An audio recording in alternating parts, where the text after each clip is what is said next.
বাস্তব একটা ঘটনা আমি আপনাদেরকে শোনাইয়া যাই। এই বাংলাদেশের একজন যুবক বিয়ে করেছে। বিয়ে করার 7 দিন পরে মার সাথে ঝগড়া, মার সাথে পড়ে না, বাবার সাথে ঝগড়া পড়ে না। এক পর্যায়ে যুবক ছেলেটা চিন্তা করলো, মার সাথে যেহেতু পড়ে না, বাবার সাথে ঝগড়া হয়, তাহলে কি করব? যুবক ছেলেটা এবার কিছুদিন পর চিন্তা করে তার বিবিকে নিয়ে তিনি চলে গেল শ্বশুর বাড়ি, ঘর জামাই। শ্বশুর শাশুড়ি এবার পরামর্শ করে জামাইকে পাঠিয়ে দিল লন্ডনের জমিনে। আর যুবক লন্ডনে থাকে, মারে বলে গেল, বাবারে ভুলে গেল, মার খবর নেয় না, বাবার খবর নেয় না। এইভাবে যাইতে যাইতে দীর্ঘ 5টা বছর পার হয়ে গেছে। দীর্ঘ 5 বছর পর ওই লন্ডনের জমিনে এই যুবক ছেলেটা হঠাৎ করে অসুস্থ হইয়া যায়। যুবক ডাক্তারের শরণাপন্ন হইলে ডাক্তার বলে, যুবক এমন একটা রোগ তোমার হয়েছে রে, এমন একটা রোগ তোমার হয়েছে, যেই রোগের কারণে তুমি আর বেশি দিন বাঁচবে না, তুমি আর বেশি দিন বাঁচবে না। যদি তুমি তোমার আপনজনদের দেখতে চাও, তাড়াতাড়ি চলে যাও বাংলাদেশে। এবার যুবক চিন্তা করে, হায় রে, যাদের জন্য জীবনটা নষ্ট করে দিলাম, লন্ডনের জমিনে আমি অসুস্থ হইয়া গেলাম, দেখি তো চিঠি লেখা, দেখি তারা আমারে কেমন ভালোবাসে। এই চিন্তা করে যুবক ছেলেটা একটা চিঠি লিখছে, শ্বশুর আব্বা, শাশুড়ি আম্মা, আমি বড় অসুস্থ, আমি আর বেশি দিন বাঁচব না, আমি দেশে চলে আসতেছি। এই কথা লেগে চিঠি লিখছে, নিজের স্ত্রীর কাছে একই চিঠি লিখছে। এবার মনে মনে চিন্তা করে, মা আর বাবারে তো বই লাগেছি, দেখি তো মা আর বাবারে চিঠি লেখা, দেখি তারা কোনো উত্তর দেয় কিনা। এবার যুবক ছেলেটা মা আর বাবার কাছে চিঠি লিখছে, কিন্তু অসুস্থতার কথা লেখা নাই। লিখছে, মা গো বাবা, জানি না তুমি আমাকে মনে রাখছো কিনা গো মা বাবা, আমি অমুক দিন চলে আসবো, যদি দেখতে চাও শেষ দেখা এয়ারপোর্টে চলে আসবা। এবার 1 দিন 2 দিন 3 দিন পার হওয়ার পর হঠাৎ পিয়ন ডেকে ডেকে বলে চিঠি। এবার চিঠি হাতে নিয়ে দেখে শ্বশুর শাশুড়ি আর বিবি চিঠি পাঠাইছে। আল্লাহর বান্দা যুবক এবার চিঠিটা খুইলা দেখে শ্বশুর আর শাশুড়ি লেখছে, জামাই বাবা চলে যখন আসবা, আসার সময় আমাদের জন্য এই জিনিসগুলা নিয়ে আসবা। তোমার আমার জন্য ভালো একটা লাইন, ভালো একটা কম্বল, ভালো একটা জামা, এই জিনিস ছাড়া তুমি আসবা না। এবার স্ত্রী চিঠিটা খুইলা দেখে স্ত্রী লেখছে, আমার প্রাণের স্বামী, চলে যখন আসবা, আসার সময় আমি তোমার লিস্ট কইরা দিলাম, এই জিনিস ছাড়া তুমি দেশে আসবা না।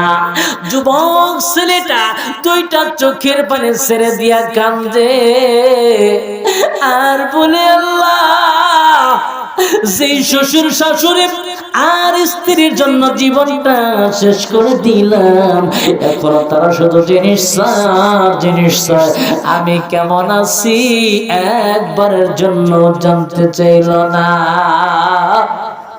এবার যুবক কাঁদতে আর মনে মনে ভাবে, আমার মা আর বাবার চিঠি লিখলাম, তারা তো কোনো উত্তর দিল না, মনে হয় মা আর বাবা ভুলে গেছে।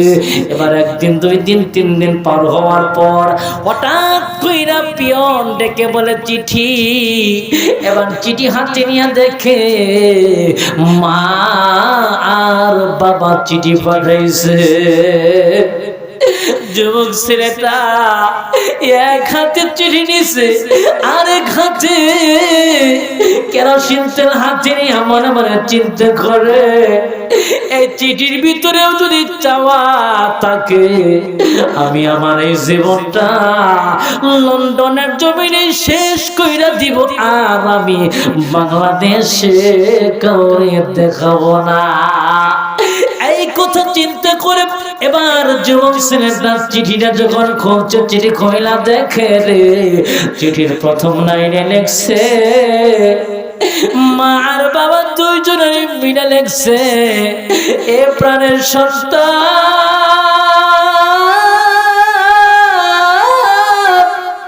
আমি বাবা তোমার মা তোমারে 5টা বছরের ভিতরে 5টা সেকেন্ডের জন্য বলতে পারি না। 5টা সেকেন্ডের জন্য তোমারে বলতে পারি নাই, কারণ তুমি ছাড়া যে আমাদের আর কোন সন্তান নাই।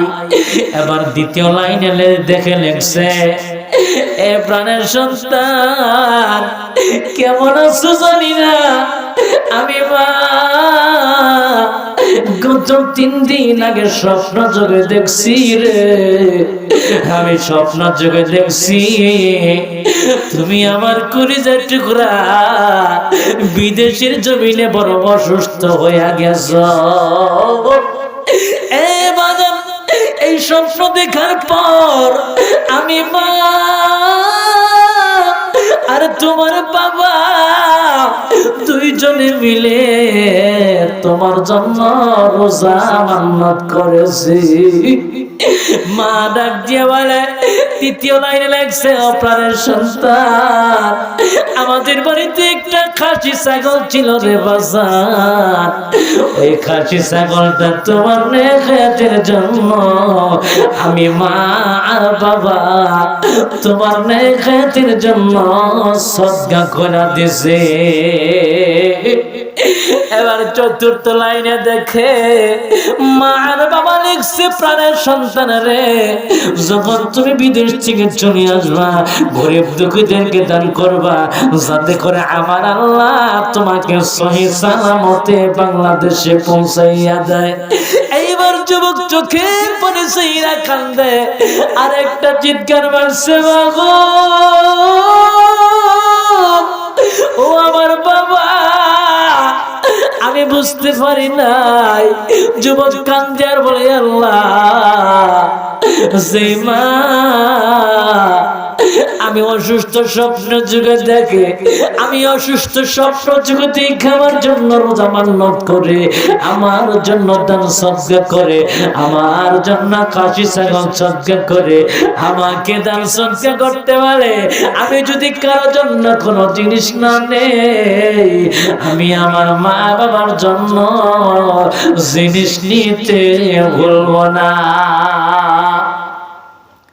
এইবার যুবক ছেলেটা চোখের পানি ছেড়ে কাঁদে।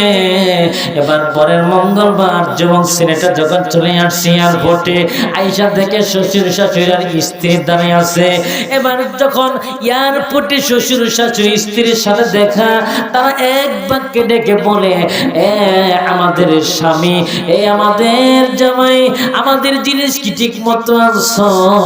এবার যুবক বলে, মা গো, শ্বশুর আব্বা শাশুড়ি আম্মা, আমার বিবি, আমি বড় অসুস্থ, আমার ইয়াপ্পা আমাকে ওই লন্ডন থেকে বের হতে দেয় নাই, আমি কিনতে পারি নাই, আমার পকেটে পয়সা আছে, তোমাদের মন মতো বাংলাদেশ থেকে কিনে দিব।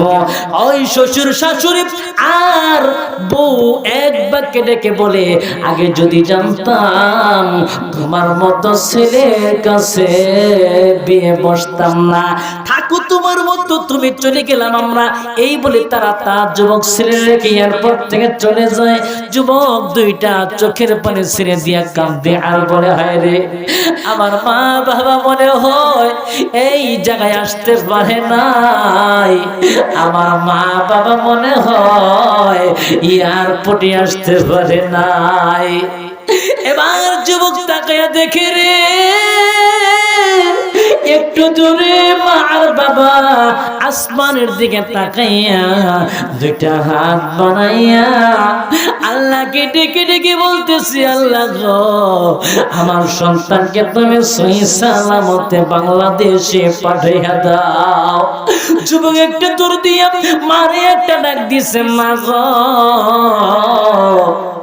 ও মা, তোমার সন্তান তো চলে আসছে গো মা, কিন্তু তোমাদের জন্য তো কোনো জিনিস আনতে পারে নাই। মা আর বাবা চোখের পানি ছেড়ে দিয়ে কান্দে আর বলে, আয় রে বাজানাই বুকে আয়, আমাদের কোনো জিনিস লাগবে না। দীর্ঘ 5 বছর পরে তোরে পাইয়া মনে হইতেছে রে আমরা আকাশের চাঁদ পাইয়া গেছে। চোখের পরে ছেড়ে দিয়ে কাঁদছে আর বলে, মা গো, স্বপ্নে দেখছো আমি অসুস্থ। ও মা,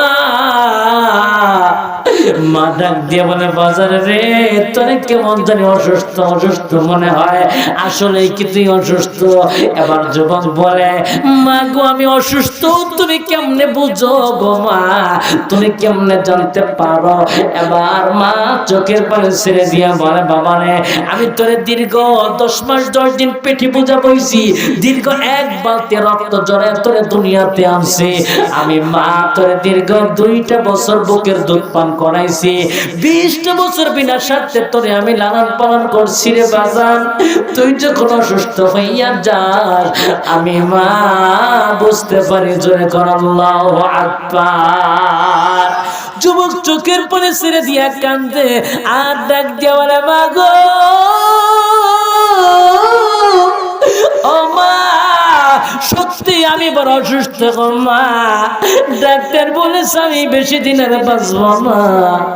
ওই জনম দুঃখিনী মার বাবা যখন শুনছে বাঁচবে না, এয়ারপোর্টের ময়দানে সেজদায় বইরা আমার আল্লাহরে একটা ডাক দিছে, আল্লাহ গো,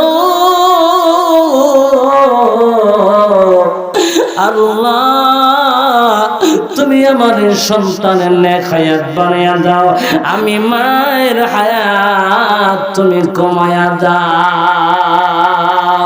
ঘুরো ফিরো দেখো কত মায়ের মুখ, ওই যে নাই গো আননা দেখে মায়ের মুখ।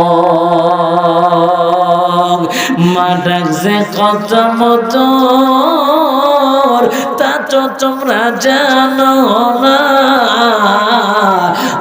হারাইছে সেই জানে তার বেদনা।